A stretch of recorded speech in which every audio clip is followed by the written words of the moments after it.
Hello everybody, my name is Gaiden, and today I'll be talking about how to improve your basics in Mordhau. While you probably already know how to do pretty much everything in this video is more to cover it for people having difficulties in a certain aspect, or just general improvements in the very basic elements of your gameplay to make you a better player. This video will be simple, short, and concise, so we're just going to go right into it.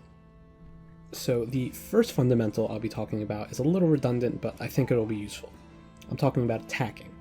In terms of attacking, all I'm saying is don't be predictable.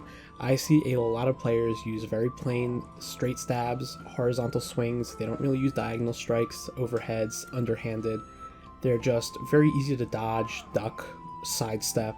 And one thing is, if you can readjust your attacks mid-strike, when you see an opponent dodge or try to duck, you can catch them off guard and usually land some free hits. So doing so, I think, will definitely improve your play. One other thing about attacking is accels and drags. Accels is the acceleration of an attack to have it hit sooner than expected, and a drag is a way to slow your attack to make it hit later than expected. This is really great for manipulating your timing. And something important about this is that all attacks, every single attack and stab, kick, punch can be accelled or they can be dragged. So you can apply this to any type of attack.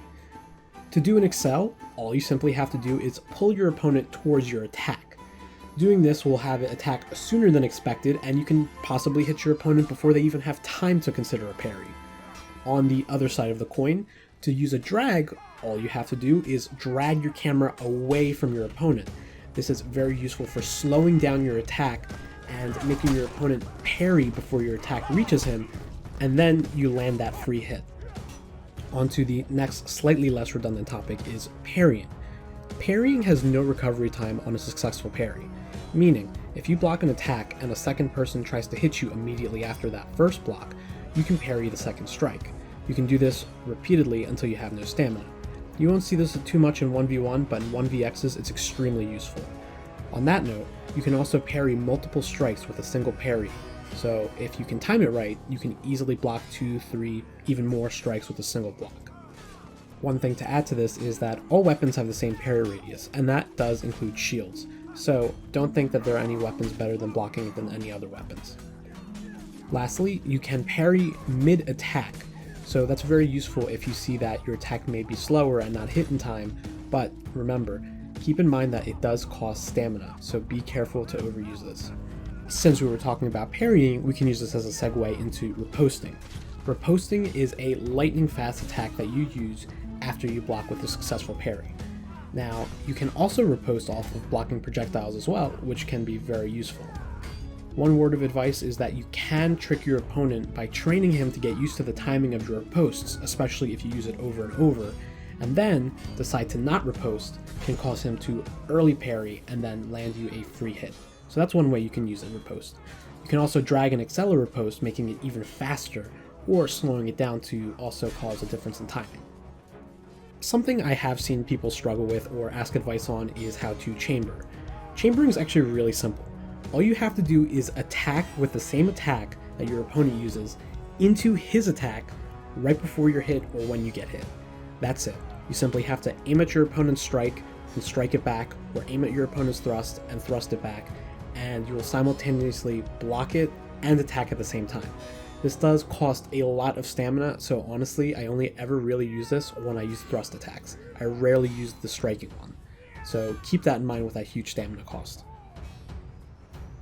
Morphing is a fantastic way to misdirect your opponent and change your attacks mid-strike. You can change a strike into a thrust or vice versa. However, some people don't know this, but you can actually morph in and out of kicks as well. Kicks are extremely useful at bypassing your enemy's defense, dealing lots of stamina damage, and getting through shields. So being able to morph in and out of different attacks is very useful for throwing off your opponent. You can also morph fist fighting as well. So if you ever get disarmed or you prefer to box once in a while, you can keep that in mind too. An extremely important thing in Mordhau is feinting. Feinting is a way to fake an attack to trick your opponent into parrying early. This does cost some stamina. You can chain feints as much as you want, so you can feint once, twice, 3 times, even more to really throw off your opponent, but that will cost a lot of stamina.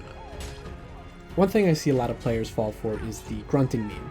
While yes, when your opponent attacks he makes a grunting sound, so if you see an opponent try a feint and they don't make a sound, it's usually a feint.